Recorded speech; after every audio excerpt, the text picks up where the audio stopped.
মধ্যপ্রাচ্য সংকটের কারণে আমেরিকার সুদ ব্যয় বাড়তে পারে কয়েক বিলিয়ন ডলার। সম্প্রতি এক প্রতিবেদনে এই তথ্য জানিয়েছে ফাইন্যান্সিয়াল টাইমস। বিশ্লেষকরা বলছেন, যুদ্ধ দীর্ঘ হলে আমেরিকার এই বাজেট ঘাটতি ও ঋণের চাপ আরও বাড়বে, যার সরাসরি প্রভাব পড়বে আমেরিকার সাধারণ মানুষের দৈনন্দিন জীবনে।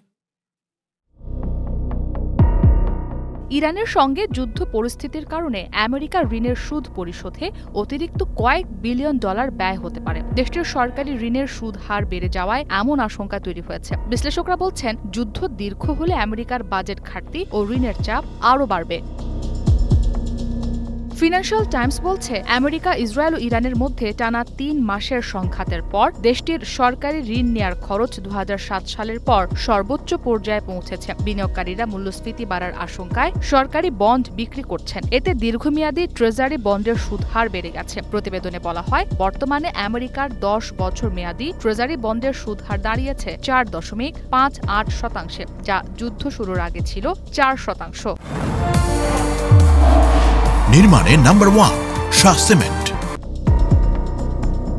৩০ বছর মেয়াদী ট্রেজারি বন্ডের সুদ হার ২০০৭ সালের পর সর্বোচ্চ পর্যায়ে পৌঁছেছে। বিশ্লেষণ বলছে, চলতি অর্থ বছরের বাকি ৪ মাসে যদি ১০ বছর মেয়াদী বন্ডের সুদ হার ৪.৫৮% থাকে, তাহলে আমেরিকাকে অতিরিক্ত প্রায় ৮০০ কোটি ডলার সুদ ব্যয় গুনতে হবে। আর ২০২৭ অর্থ বছর জুড়ে একই অবস্থা থাকলে সুদ বাবদ বাড়তি ব্যয় হতে পারে ৩,০০০ কোটি ডলারের বেশি।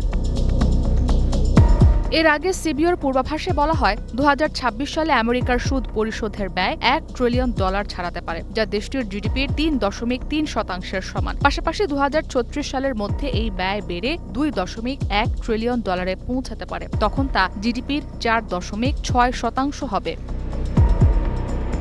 তবে আমেরিকার অর্থমন্ত্রী স্কট বেসেন্ট বলছেন, সিবিও দেশটির অর্থনীতির প্রবৃদ্ধির সক্ষমতাকে কম করে দেখছে। তার মতে, প্রেসিডেন্ট ডোনাল্ড ট্রাম্পের অর্থনৈতিক নীতির কারণে অর্থনীতি আরও দ্রুত বাড়তে পারে। তাতে কর আদায় বাড়বে এবং ঋণের সুদের চাপ কিছুটা কমতে পারে। তবে বড় বিনিয়োগকারীদের অনেকেই এতে আশ্বস্ত হতে পারছেন না। তাদের মতে, সুদের ব্যয় বাড়লে সরকারকে আরও বেশি ঋণ নিতে হবে, ফলে সুদ হার আরও বাড়তে পারে।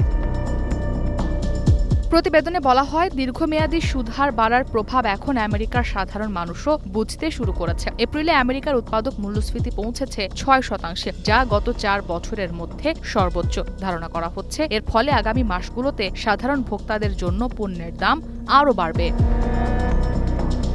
ইসরাত মুক্তি, ওয়ান ইন্টারন্যাশনাল ডেস্ক।